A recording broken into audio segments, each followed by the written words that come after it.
여호수아 말씀 8장 1절로 우리 4절까지 다 같이 합독을 하시겠습니다. 여호와께서 여호수아에게 이르시되 두려워하지 말라, 놀라지 말라. 군사를 다 거느리고 일어나 아이로 올라가라. 보라, 내가 아이 왕과 그의 백성과 그의 성읍과 그의 땅을 다 내 손에 넘겨 주었으니 너는 여리고와 그 왕에게 행한 것 같이 아이와 그 왕에게 행하되 오직 거기서 탈취한 물건과 가축은 스스로 가지라. 너는 아이성 뒤에 복병을 둘지니라 하시니 이에 여호수아가 일어나서 군사와 함께 아이로 올라가려 하여 용사 3만 명을 뽑아 밤에 보내며 그들에게 명령하여 이르되 너희는 성읍 뒤로 가서 성읍을 향하여 매복하되 그 성읍에서 너무 멀리 하지 말고 다 스스로 준비하라. 아멘. 지난번 3,000명 보냈다가 실패를 거뒀죠. 근데 이번에는 3만 명을 보내네요. 3만 명. 그러면은 10배를 더 보내는 겁니다. 한번 실패하고 나서 여호수아가 굉장히 많이 근심을 하고 걱정을 하고 또 두려워하기도 했습니다. 심지어 정말 여호수아 입에서 과연 저런 말이 나올까 싶을 정도로 정말 믿음이 없는 그런 모습을 보여주기도 했어요. 사람이 그렇습니다.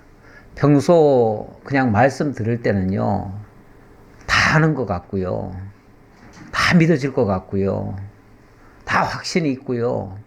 그래서 정말 믿음의 사람처럼 그렇게 스스로를 나타내기도 합니다.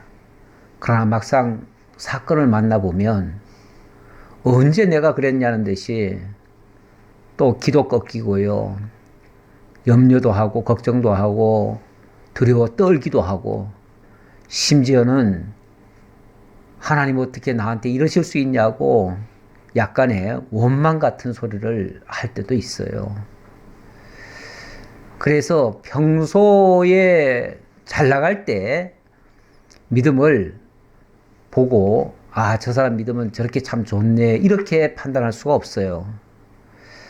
정작 그 사람의 믿음은요, 언제 판가름이 되냐면 가장 어려운 일을 만났을 때, 그때 과연 어떻게 그 어려움을 헤쳐가는가 보면 정말 과연 믿음이 있구나 라는 것을 그제서야 볼 수가 있는 거예요.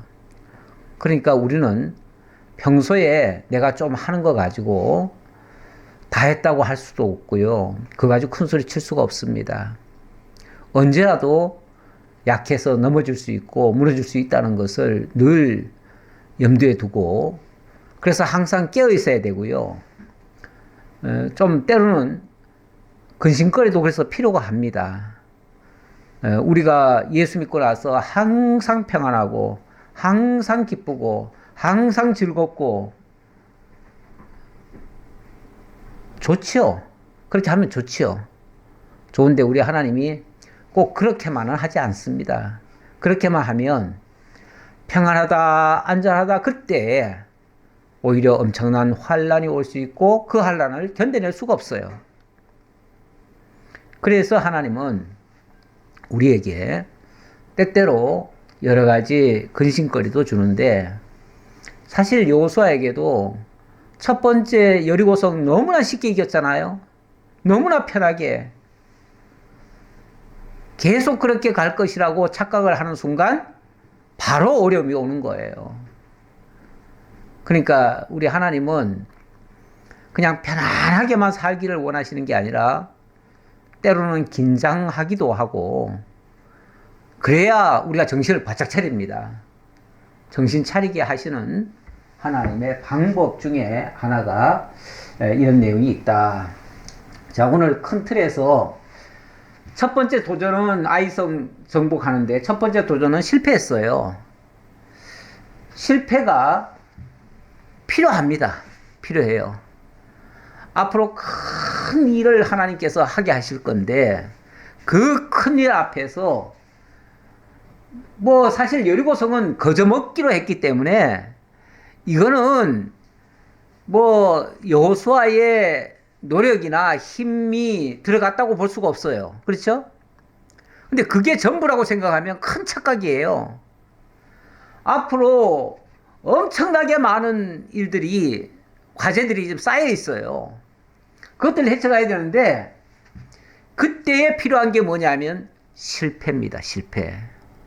한번 실패를 해봐야 돼요. 누구나 실패는 한 번씩 경험해 볼 필요가 있어요. 실패를 하고 나면 자고하지 않습니다, 일단. 그렇죠? 자고하지 않아요. 그리고 뭐든지 대충 하는 게 아니라 좀 더 세밀하게 합니다. 큰 틀에서 우리가 전략이라고 하는 걸 세우죠. 전략을 세우고 그 다음에 전술을 익혀가는 겁니다. 전략이라고 하는 거는 일종의 목표 같은 거예요. 목표를 정하고 군대에 가면 이제 전략 전술 있잖아요. 예. 전략이라고 하는 건 큰 틀에서 목표예요. 목표를 정하는 거예요.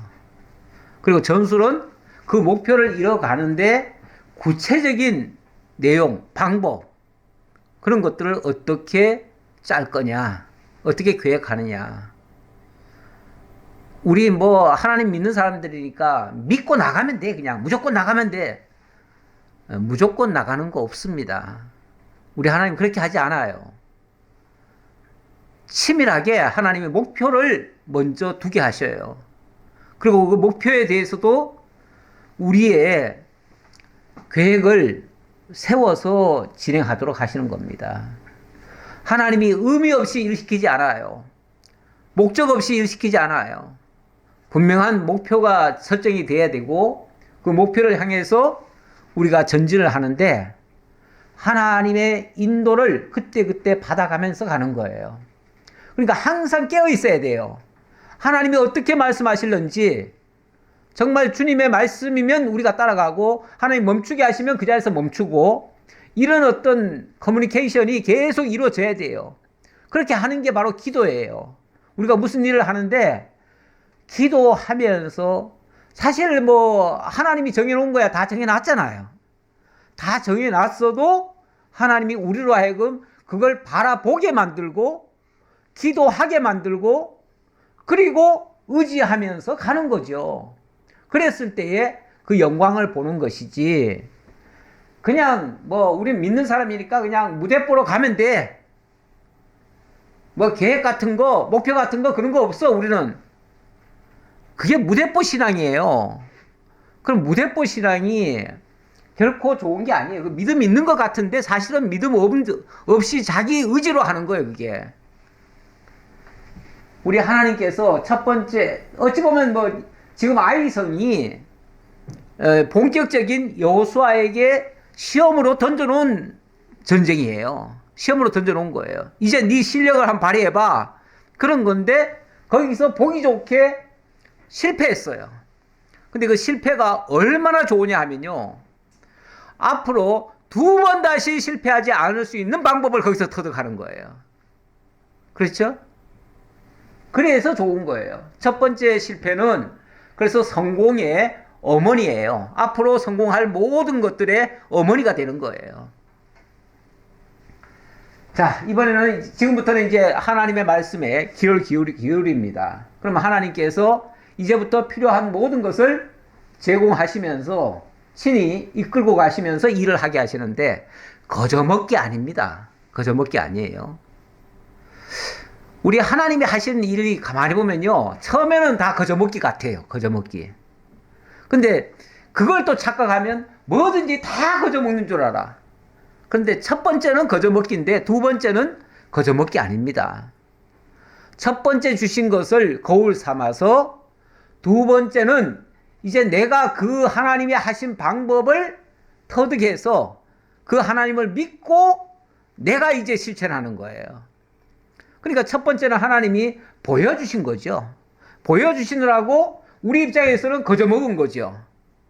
근데 두 번째는 내 손으로 직접 가야 되기 때문에 거저 먹는 게 아니고 이제는 내가 그 하나님을 믿으면서 힘을 써야 되는 거예요. 그래서 하나님의 일이 때로는 쉬운 것 같은데 경우에 따라서는 어렵게도 느껴질 수가 있어요. 그 관계성을 잘 터득을 못하면 그럴 수 있다 그 말이에요. 자, 어쨌든 처음에 여리고성이 너무 쉬웠기 때문에 아이성도 쉬울 줄 알고 그냥 간단하게, 그쪽은 뭐 작은 성이에요. 그래서 인구도 얼마 없어요.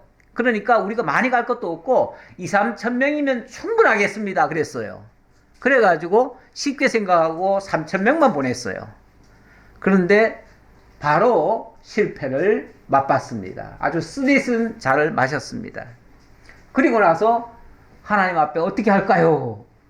막 근심하며 걱정하며 약간 원망조 같은 얘기도 했어요. 예. 뭐 그렇게 하고 나니까 하나님이 이제 어떤 문제를 알려주시면서 자, 이제부터 이렇게 해라 해가지고 하나님의 말씀을 따랐는데 하나님이 뭐라고 그러냐면은 처음에 간 숫자의 10배는 데리고 가라는 거예요. 10배라고 하는 말의 의미가 실제 숫자의 10배도 되지만 네 전심전력을 다 써라 이런 말씀이기도 해요. 그렇죠? 열이라고 하는 의미가 그렇다는 거죠. 전부를 다 기울이는 거예요. 내가 가용할 모든 힘을 다 기울이는 거예요. 그게 최선을 다하는 모습이에요. 그래서 3만 명을 데리고 갑니다. 데리고 가는데 그냥 숫자만 늘려가지고 되는 게 아니라 아주 치밀한 계획도 세웁니다. 어떻게 세우냐면 3만 명을 그 적들의 뒤쪽으로 가래요. 뒤쪽에 가서 복병을 두래요. 네. 이렇게 전략과 전술을 써가면서 매복을 시키고 그리고 전쟁을 시작하는 겁니다. 결과는 어떻게 됐을까요? 당연히 승리를 했죠. 승리하고 나서 그 아이성을 불살하고 왕을 사로잡아서 끌고 옵니다. 그리고 그들로 무더기를 만들고 거기서 하나님 앞에 단을 쌓고 백성들에게 율법을 들려주면서 이제 하나님의 말씀만 따르자 이렇게 결심을 하는 내용이 되겠습니다. 자, 제가 성경 구절을 몇 군데 가져왔는데 이건 데살로니가 전서입니다. 이 위에 또 베드로라고 써 있네요. 데살로니가 전서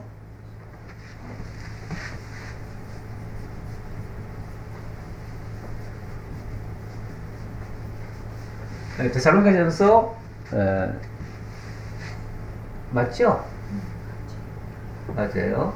데살로니가전서 5장 3절 그들이 평안하다 안전하다 할 그때에 임신한 여자에게 해살의 고통이 이른과 같이 멸망이 갑자기 그들에게 이르리니 결코 피하지 못하리라.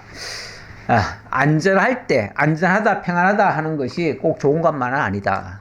우리 하나님께서 그럴 때에 마귀 대적을 시켜가지고 두루 삼킬 자를 찾는다.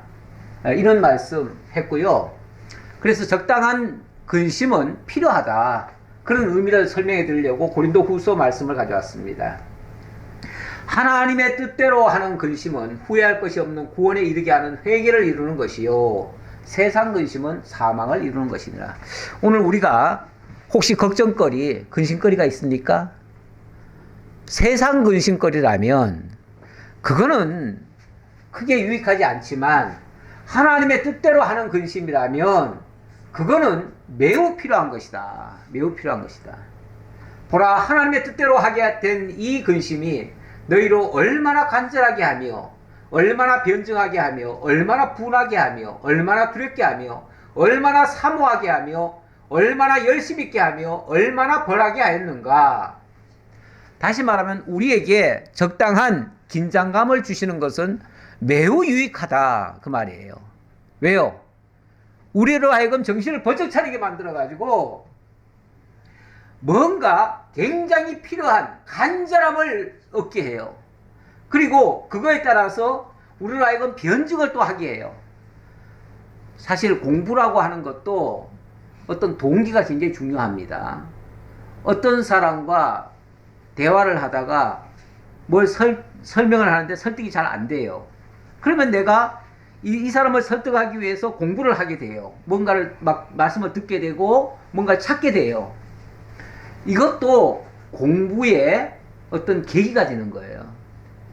어느 분이 정말 성경을 어마어마하게 파고 들어가면서 결국은 엄청난 성과를 얻어냈는데 그분이 왜 그렇게 갑자기 공부를 많이 하게 됐느냐 하면 도전을 받았어요. 엄청난 공격을 받았어요. 그것 때문에 그거를 변명하려다 보니까 자기가 성경을 더 깊이 보게 됐고 더 열심히 보게 된 거예요. 자기가 그걸 안 보면 자기가 마치 죽을 것 같은 이런 간절함 때문에 말씀을 보게 됐다는 거예요. 그것 때문에 더 하나님의 말씀에 대해서 확신을 갖게 됐고 거기서 새로운 것을 깨닫게도 되어지고 이렇게 됐다는 거예요. 사실 뭐 저도 그런 케이스 중에 하나입니다. 저도 이게 말씀에 대한 도전을 안 받았으면요 이렇게 말씀에 집중하지 않았을 거예요. 그런 것이 있었기 때문에 우리로 하여금 간절하게 만들었어요. 그리고 때로는 아주 분하게도 느껴져요. 이 분하다고 하는 게 어찌 보면 의분이죠. 뭐 세상적으로 막 무슨 뭐 악한 일에 막 붕괴하고 이런 게 아니고 정말 너무너무 엉터리 같이 되어지는 모습에 우리가 막 분함이 느껴져요. 세상이 너무 잘못돼 나갈 때, 또 교회가 너무 타락하거나, 또 세상 사람들이 또는 종교인들이 너무 빗나갈 때, 그럴 때 우리가 막 분함이 느껴질 수도 있잖아요.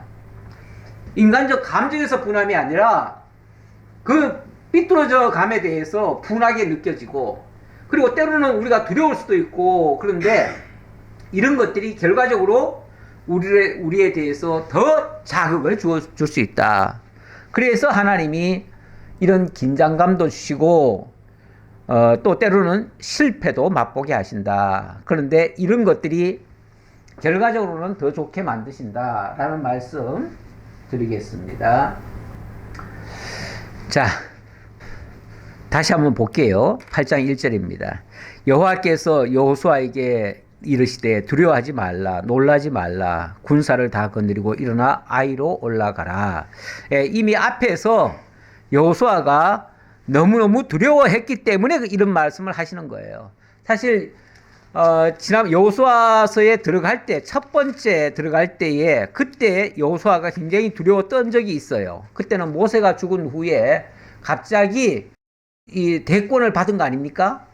그거 감당하기가 힘들어 가지고 그때 그렇게 두려워했는데 하나님께서 두려워하지 말라. 그러면서 내가 너와 함께 할 것이다. 세상 끝날까지 너와 함께 하면서 내 조상에게 약속한 거 내가 다 이루어주겠다 말씀하셨어요. 그런데 사건 하나 만나니까 또 주저앉는 거예요. 이게 우리들 모습이다. 여호수아는 그래도 우리보다는 훨씬 더 나으신 분인데 그런 분도 어려운 일을 만나니까 또 두려워 떨더라. 하물며 우리가 어려운 일을 만나가지고 두려워하지 않을 수가 없어요. 우리가 굉장히 담대한 것 같지만 사실은 약합니다. 우리가 엄청 약해요. 사실 우리 가만히 보면은 우리 신체만 해도 굉장히 약하잖아요. 저는 뭐 요즘 뭐 좀 이빨 치료도 받고 뭐도 해서 제가 더 약함을 많이 느끼는데요. 뭐 조금만 뭐 하면은 이제는 옛날 같지 않아요. 옛날에는 좀 뭐 했다가도요, 자고 일어나면 다 없어졌거든요. 요즘은 자고 일어나도 피곤함이 있더라고요. 그래가지고 많이 약하다라는 것을 느낍니다. 솔직히. 느껴요. 그런데 무슨 일을 만났다? 어떻게 안 두렵겠습니까? 두렵지요. 우리 성도님들도 마찬가지라고 봐요. 다 마찬가지예요. 그러니까 아예 약한 줄 알고, 그러니까 하나님께 더 의지하고, 그럴수록 하나님의 도우심 없이는 내가 감당하지 못하겠다. 솔직하게 고백하시고, 그러면서 하나님 앞에 좀 더 매달리시면서 하나님 힘 주시고 능력 주시라고 이렇게 간구하는 것이 맞지요. 그래도 그 두려움 가운데서도 감사한 것은 우리 하나님의 약속이 있다는 거, 그걸 우리가 믿잖아요. 예. 예, 본문에도 보니까 아이로 올라가라. 보라, 내가 아이 왕과 그의 백성과 그의 성읍과 그의 땅을 다 내 손에 넘겨주었으니, 이미 다 넘겨줬대요. 그런데 사실 현실은 아직 안 넘겨받은 상태잖아요. 그렇죠? 근데 하나님은 이미 다 주었대요. 그러니까 믿고 나가라 그 말이죠. 내가 다 주었어. 넌 나가면 돼. 그 말이죠. 그런데 아직 안 줬잖아요. 아직 내 손에 없는데요? 이러면은 이제 아직 못 얻은 거죠. 못 얻은 거예요. 그럼 두렵죠. 그러면 자꾸 하나님이 주신 걸 보는 게 아니라 저 대적이 보이죠. 대적이 보이면 계속 두려운 거예요. 근데 하나님이 주신 것을 보면 안심이 되죠. 하나님은 이미 주셨어. 난 그냥 가기만 하면 돼. 이렇게 믿는 것이 정말 믿음인데, 너는 여리고와 그 왕에게 행한 것 같이 아이와 그 왕에게 행하되 오직 거기서 탈취한 물건과 가축은 스스로 가지라. 너는 아이성 뒤에 복병을 둘지니라 하시니, 하나님 구체적으로 복병까지 두라고 구체적으로 설명을 하시는 거예요.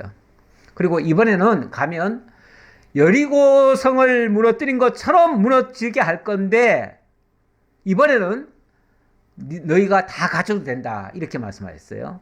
그러니까 여리고와의 차이점은, 여리고는 하나님이 이기게 해주시고 하나님이 그 영광을 다 취하셨어요. 근데 이번에는 내가 아이성은 너희에게 주지만은 너희들이 다 가져라. 그 말이에요. 이제부터는 너희가 다 가지는 거다.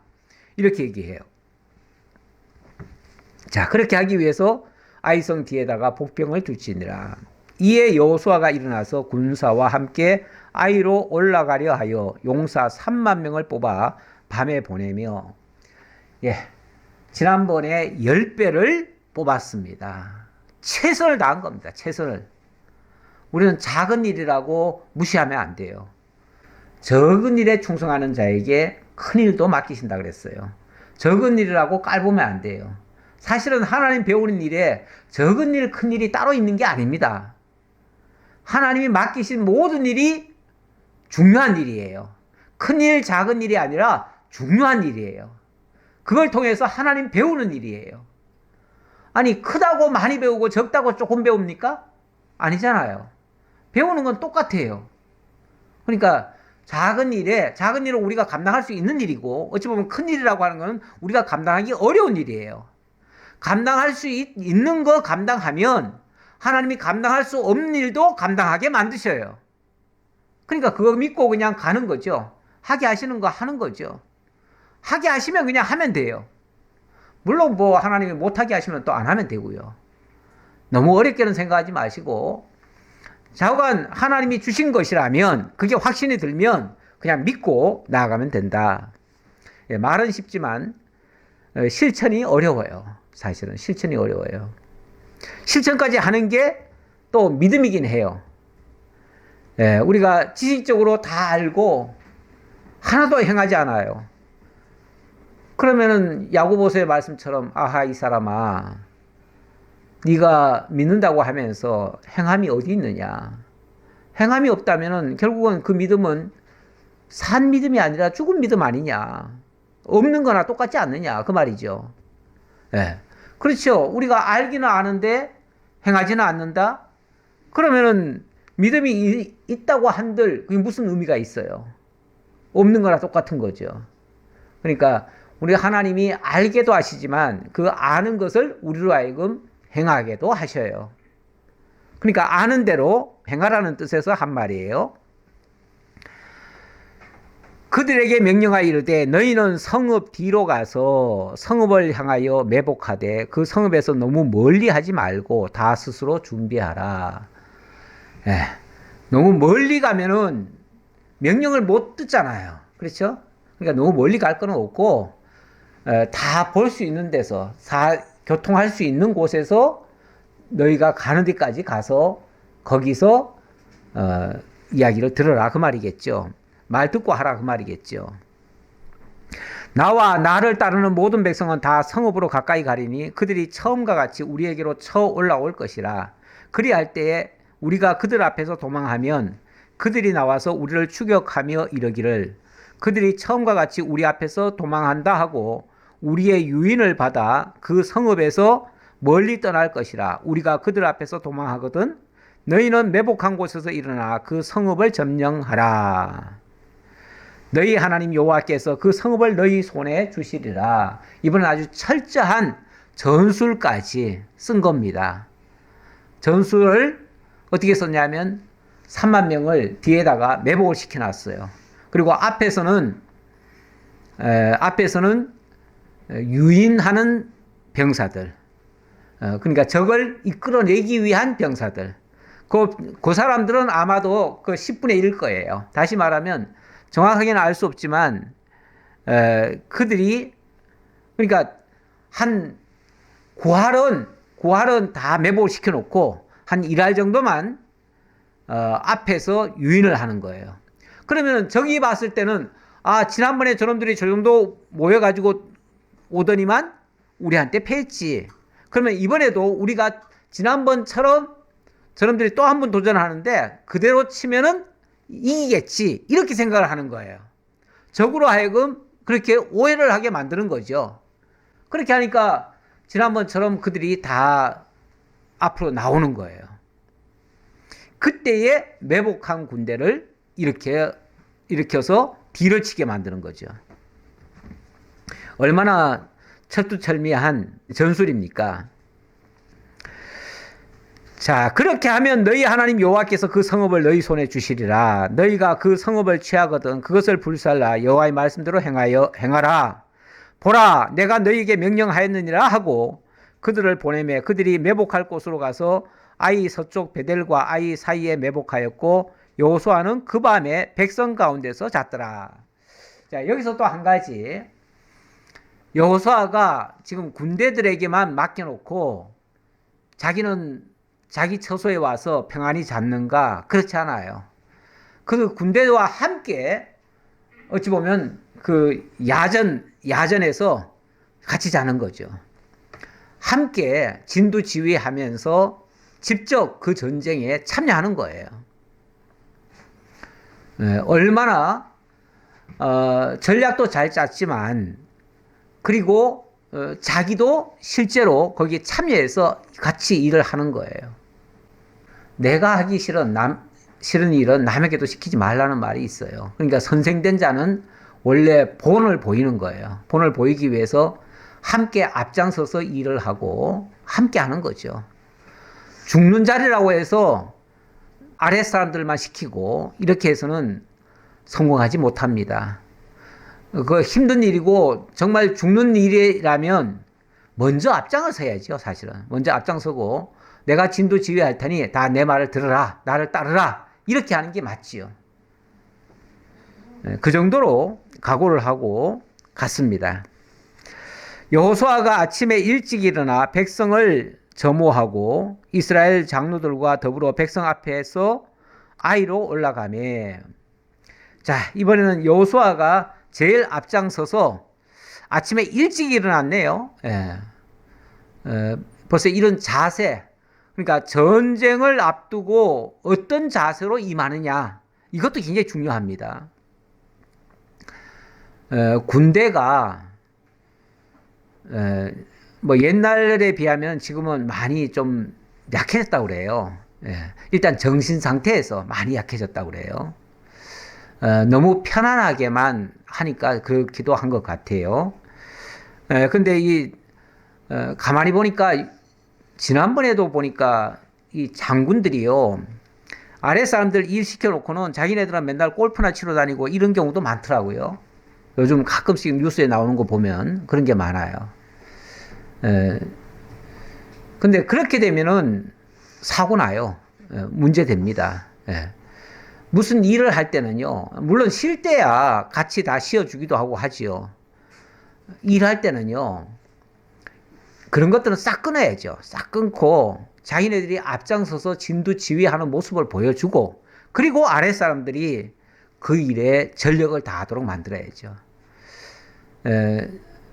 장군이 앞장서서 진두지휘한다. 그러면요, 용사들은요, 병사들은요, 철저하게 따라갑니다.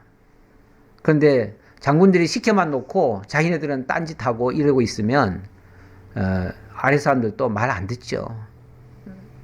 지금 여호수아가 제일 앞장서서 제일 일찍 일어나서 점호도 하고 모든 것을 다 직접 챙겼다. 그 말을 제가 이렇게 어떤 정신 상태를 제가 지금 설명을 드린 겁니다. 그가 약 5천 명을 택하여 성읍 서쪽 베델과 아이 사이에 매복시키니, 그러니까 어느 한쪽에 5천 명씩 이렇게 시켰다, 그런 뜻 같아요. 이와 같이 성읍 북쪽에는 온 군대가 있고 성읍 서쪽에는 복병이 있었더라. 여호수아가 그 밤에 골짜기 가운데로 들어가니, 근데 뭐 아침부터 시작해가지고 그 밤에 골짜기 가운데로 들어갔다고 하네요. 그러니까 이게 한순간에 일이 벌어진 게 아니라 아주 치밀한 계획 속에서 어떤 타임라인을 그어가면서 그 시간에 맞춰서 매복도 시키고 또 앞에서 가기도 하고, 그러니까 섣불리 쉽게 말하면 안 했다, 그 얘기예요. 섣불리 일을 하는데 섣불리 안 했다, 그 말이죠. 틀림없이 하나님이 이기게 하셔요. 그렇죠? 틀림없이 이기게 하셔요. 아마 어떻게 하더라도 이길 거예요. 그런데 그렇다고 해가지고 그냥 무작정 들어가는 게 아니다, 그 말이에요. 아주 철두철미하게 계획을 세워서 작전을 짜서 이렇게 들어간다. 아이 왕이 이를 보고 그 성읍 백성과 함께 일찍이 일어나 급히 나가 아라바 앞에 이르러 정한 때에 이스라엘과 싸우려 하나 성읍 뒤에 복병이 있는 줄은 알지 못하였더라.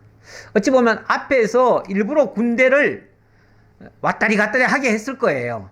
그러면은 적들로 하여금 지금 앞에 군인들이 움직이는구나, 그러면 저들을 빨리 방비를 해야지 하고 앞을 향해서 방비하도록 한 거죠.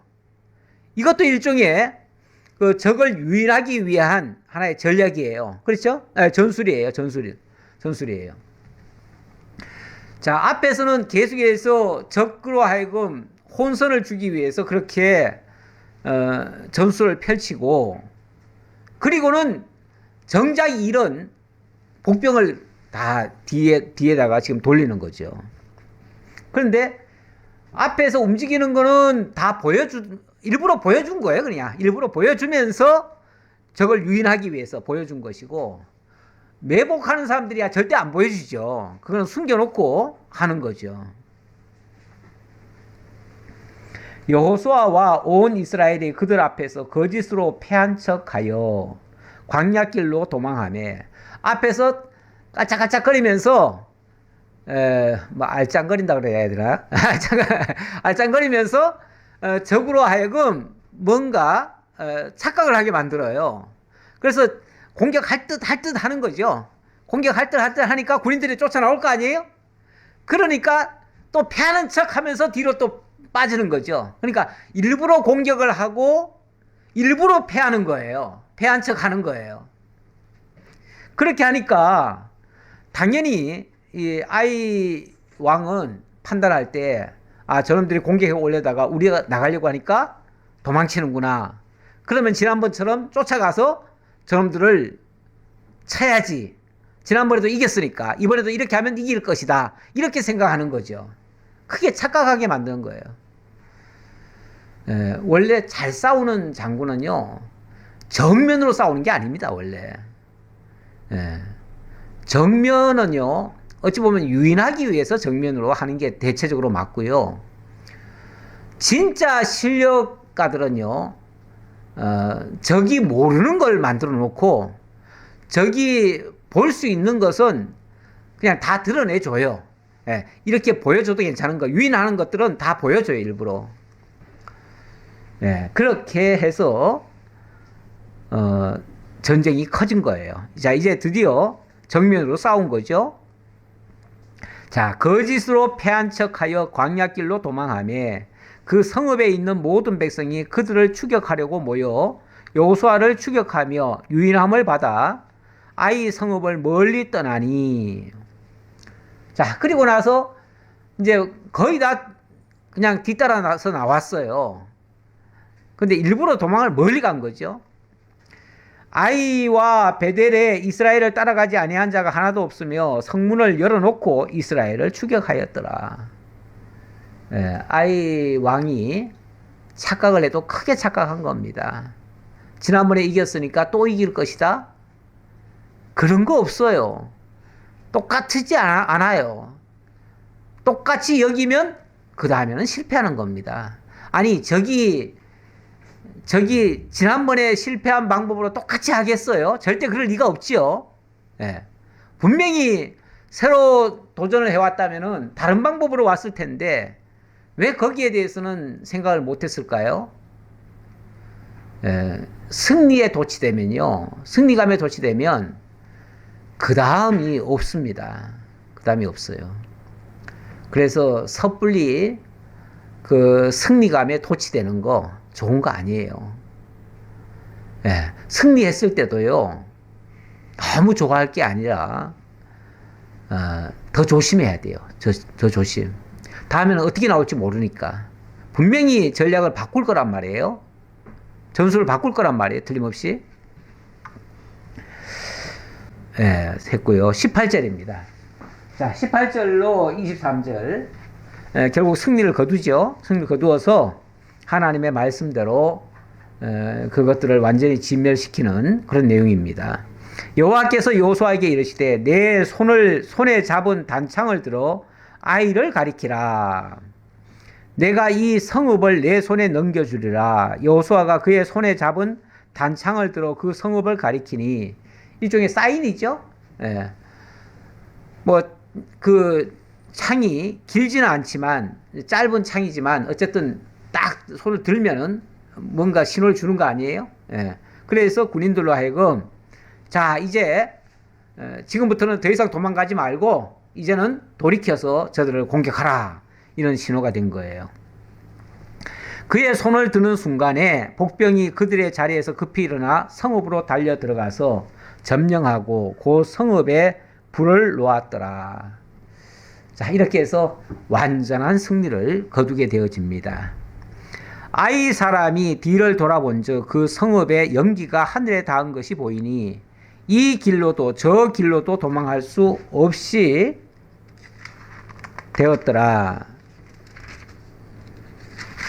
되었고, 광야로 도망하던 이스라엘 백성은 그 추격하던 자에게로 돌아섰더라. 자, 일단 단창을 세웠더니 매복했던 군인들이 다 일어나가지고 그들이 성읍 안으로 들어가 버렸어요. 그래서 그 성읍 안에다가 그냥 불을 질러 버렸어요. 그러니까 뭐 금방 다 타버리죠.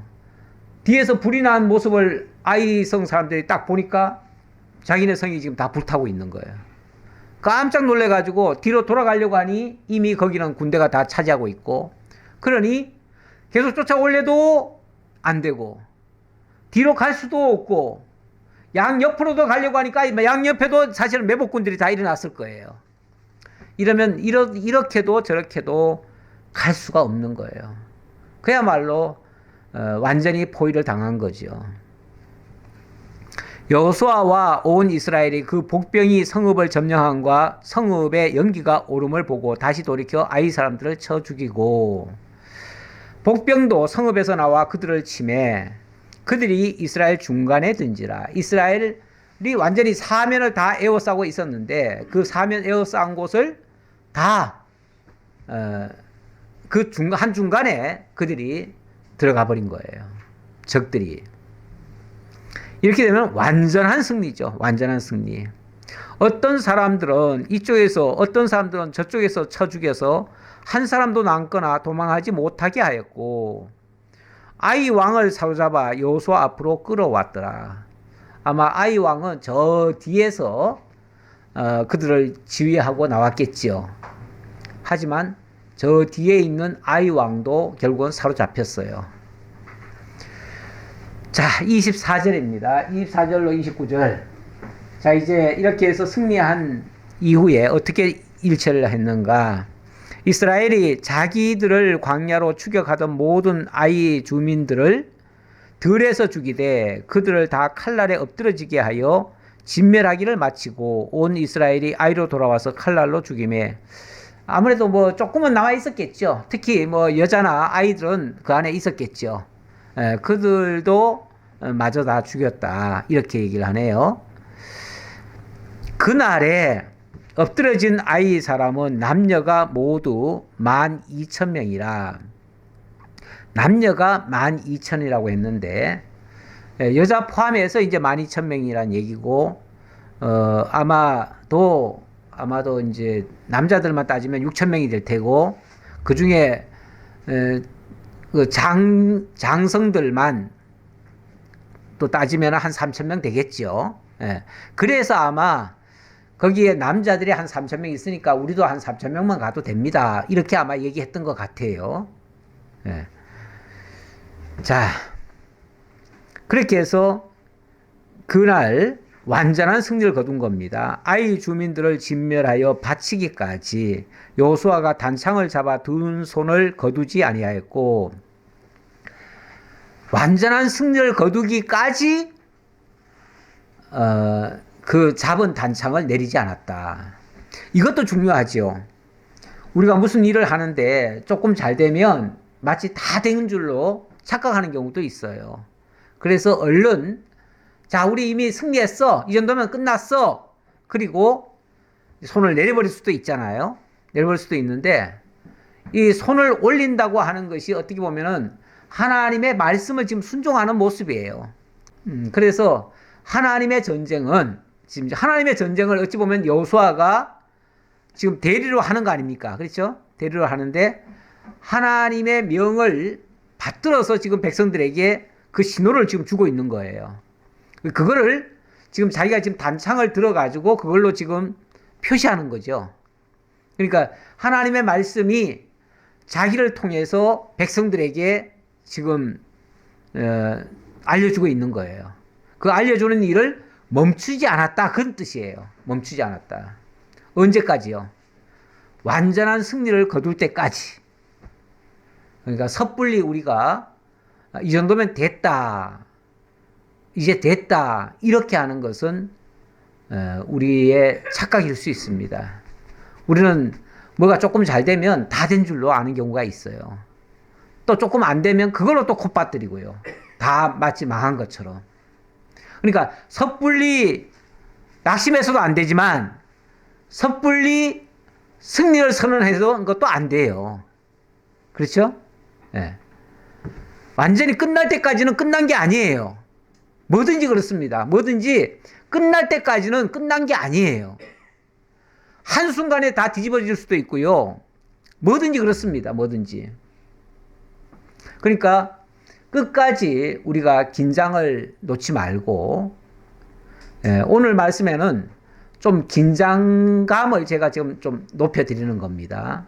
여호수아가 하나님 앞에서 처음에 너무 안일하게 생각했다가 그 안일한 것이 화근이 돼가지고 큰 실패를 맛봤거든요.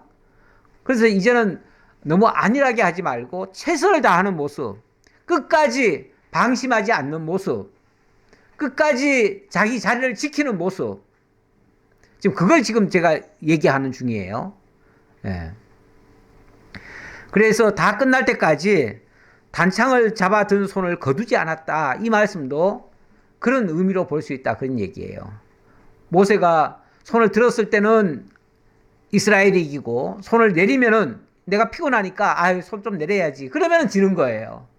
예. 여호수아도 단창을 지금 들고 있으면은 승리가 계속 가지만은 만약에 아유 너무 힘들어 손 좀 쉬어야 되겠다 하면은 백성들이 역공을 당하는 거예요. 역공을 당할 수도 있어요.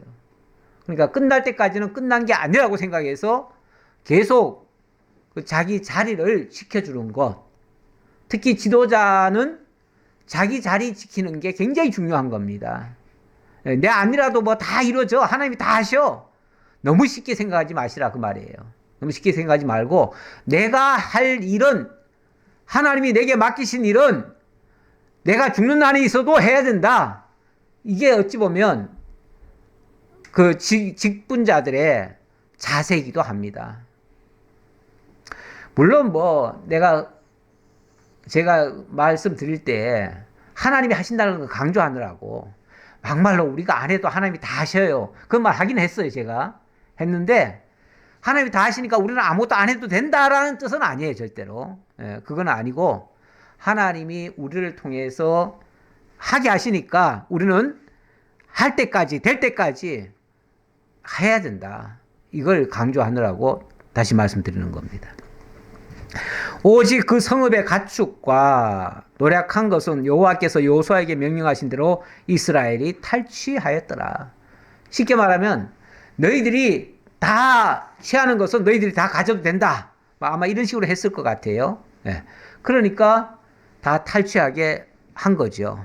이에 여호수아가 아이를 불살라 그것으로 영원한 무더기를 만들었더니 오늘까지 황폐하였으며 그가 또 아이 왕을 저녁 때까지 나무에 달았다가 해질 때에 명령하여 그의 시체를 나무에서 내려 그 성읍 어귀에 던지고 그 위에 돌로 큰 무더기를 쌓았더니 이것이 오늘까지 있더라. 그것이 오늘까지 있더라. 자, 이렇게 해서 아이성은 완전히 진멸을 했어요.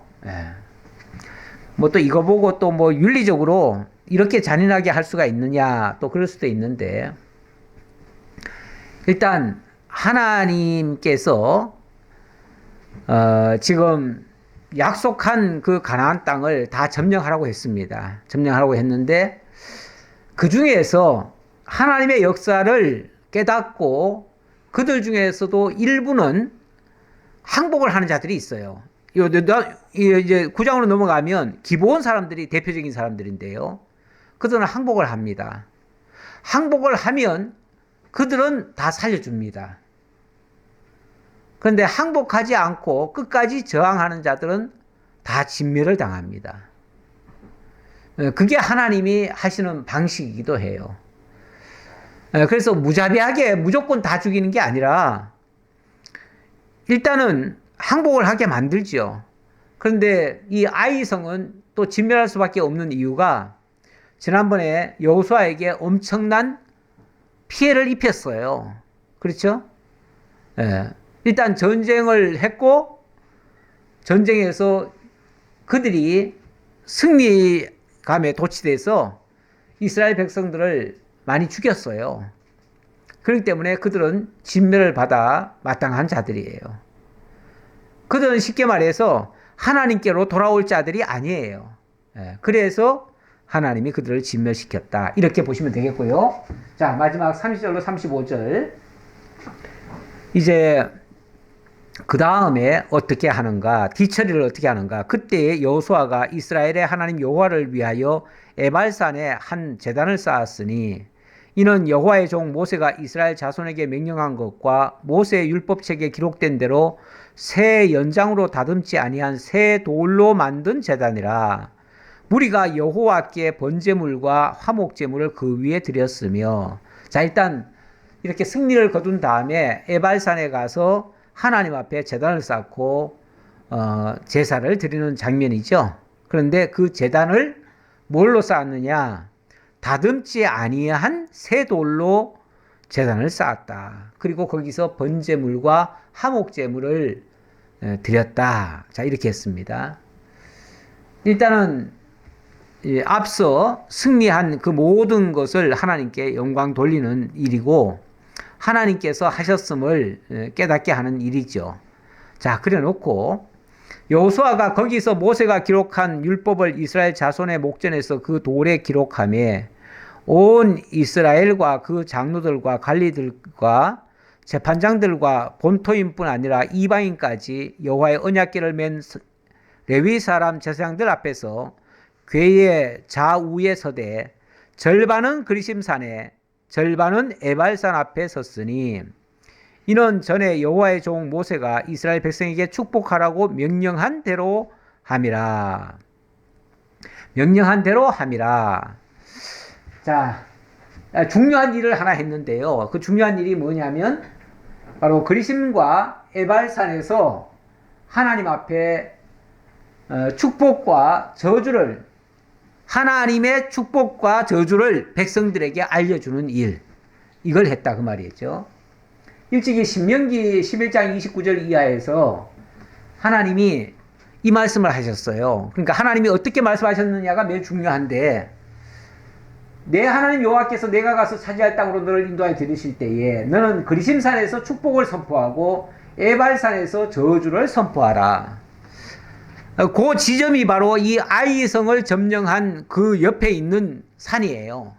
산인데 거기서 실질적으로 이제 두 번째 성읍을 점령을 했는데, 거기서 한 일이 바로 하나님의 약속의 말씀을 지키는 일이에요. 그것은 하나님의 축복과 하나님의 저주를 백성들에게 선포하는 일들이에요. 이 두 산은 요단강 저쪽 해지는 쪽으로 가는 길갈 맞은편 모래 상수리 나무 곁에 아라바에 거주하는 가나안 족속의 땅에 있지 아니하냐. 아주 구체적으로 마치 약도를 그려주듯이 그 위치를 지정해 줬어요. 여기다 라고 했는데 아이성을 점령하고 나니까 여긴 거예요. 그러니까 여기서 이제 이 약속의 말씀을 지키는 거죠. 지키면서 너희가 요단을 건너 너희 하나님 여호와께서 너희에게 주신 땅에 들어가서 그 땅을 차지하려 하나니 반드시 그것을 차지하여 거기 거주할지라. 그래서 그 땅은 온전히 다 차지를 해야 돼요. 그래서 아이성 사람들을 다 진멸을 시켰다, 이렇게도 볼 수 있고요. 자, 어쨌든 거기서 하나님의 그 중대한 약속, 쉽게 말하면 십계명 중에 보면은 축복의 말씀이 있고 저주의 말씀이 있어요. 원래 하라 하지 말라로 되어 있잖아요, 그렇죠? 이런 걸 하면 하나님의 복과 은혜를 받을 것이고, 이런 일을 하면 하나님의 저주와 심판을 받을 것이다 라고 예언을 했는데, 그것을 이스라엘 12지파를 반 쪼개 가지고 절반은 그리심산에 절반은 에발산에 세워놓고, 그리고 한 중간에서 어찌 보면 선포하는 거죠. 선포해요. 그러면은 축복을 하든 저주를 하든 다 아멘으로 화답을 해야 돼요. 아멘, 아멘. 그 말은 반드시 그렇게 이루어진다라는 말씀이에요. 아멘이라고 하는 말씀이 반드시 그 말씀대로 이루신다, 하나님이 이루신다라는 뜻이에요. 그러니까 그거 믿고 앞으로도 계속 가는 거죠. 그렇게 하기 위하여 이렇게 하게 하셨다. 그 후에 여호수아가 율법책에 기록된 모든 것대로 축복과 저주하는 율법의 모든 말씀을 낭독하였으니, 모세가 명령한 것은 여호수아가 이스라엘 온 회중과 여자들과 아이와 그들 중에 동행하는 거류민들 앞에서 낭독하지 아니한 말이 하나도 없었더라. 다시 말하면 하나님이 일찍이 말씀하신 것 여호수아가 하나도 빠뜨리지 아니하고 그대로 다 준행하였다. 어쨌든 하나님의 말씀을 그대로 다 준행했다는 게 매우 중요하죠. 그리고 앞으로의 가나안 땅의 삶은 철저하게 이 율법에 약속한 말씀대로 이루실 것이다. 하나님이 이루어 가신다라는 말씀이에요. 이 약속의 땅이 바로 언약 자손들이 세울 이스라엘 나라가 되는 거잖아요. 그 이스라엘 나라는 하나님의 약속의 말씀대로 통치하는 그런 나라가 될 것이라는 것을 알려주는 말씀이에요. 이렇게 해서 아이성을 점령하는데 무엇 때문에 점령해야 되는가? 하나님의 이 약속의 말씀을 이루기 위해서 점령을 하는 거예요. 그리고 점령한 다음에는 이런 목적대로, 이런 목표대로 다 이루었어요. 제가 이건 사전에 있는 걸 제가 그대로 가져왔는데, 전략과 전술, 오늘 여호수아의 전략과 전술이 들어있었잖아요. 그래서 전략이란 어떤 목표를 정해놓고 거기에 대하여 어떻게 나아갈 것인지 큰 틀을 잡는 것이고, 전술이란 전략을 세우고 그것을 행하면서 발생되는 여러 가지 인들에 대해서 대처하는 것을 말한다. 그래서 전략은 무엇을 할 것인가, 전략이고 전술은 어떻게 할 것인가 그 방법을 얘기하는 거다. 그래서 전략은 목적이고 전술은 방법이다. 이런 결론적인 말씀, 제가 사전에 있는 말씀을 가지고 말씀드리면서 오늘 우리 하나님께서 당신의 일을 하시는데 하나님이 세운 전략과 전술을 통해서 완벽하게 승리를 거두시는 장면으로 이루셨다라는 말씀까지 드리겠습니다. 네, 기도하겠습니다. 감사합니다, 하나님. 오늘 여호수아를 통해서 참으로 어려운 난제였던 아이성 문제, 인간적인 생각으로 쉽게 생각했다가 오히려 적의 함정에 빠져들고 큰 실패를 맛보았습니다. 하나님 앞에 반성하고 새로운 마음가짐을 하고 또 최선을 다해서 하나님이 주신 전략과 전술을 따라 순종하고 잘 감당함으로써 마침내 성공을 거두고 하나님의 영광을 드러낸 이 놀라운 역사를 오늘도 말씀을 통해서 확인했습니다. 우리가 이 땅을 살아가는 동안 믿음도 중요하지만 그 믿음에 대한 확실함을 따라가는 우리의 또한 행함이 뒤따르는 저희 모두가 되기를 원합니다. 지식적으로만 알고 그치는 것이 아니라 그 지식이 우리의 생각과 사상을 움직여서 우리의 몸까지 움직이는, 그래서 참으로 하나님이 우리와 함께하고 있는 모습을 나타내고 승리로 영광을 거두게 되는 이러한 삶이 우리들에게서 펼쳐질 수 있도록 인도해 주옵소서. 세상 가운데서 우리를 두렵게 하고 어렵게 하는 일들이 많이 있습니다. 작은 근심거리, 그러나 이것이 오히려 우리로 하여금 자극하여 더 큰 능력을 발휘할 수 있도록 하실 것을 믿으며 이 믿음 가지고 오늘도 승리를 맛보며 살아가는 저희 모두가 되게 하옵소서. 어려운 가운데 있는 성도들 주님께서 지켜주셔서 믿음으로 다 극복하고 하나님께 영광 돌리며 찬양하는 저희의 삶이 다 되기를 간절히 바라오며 우리 주님 예수 그리스도의 이름으로 기도하옵나이다. 아멘.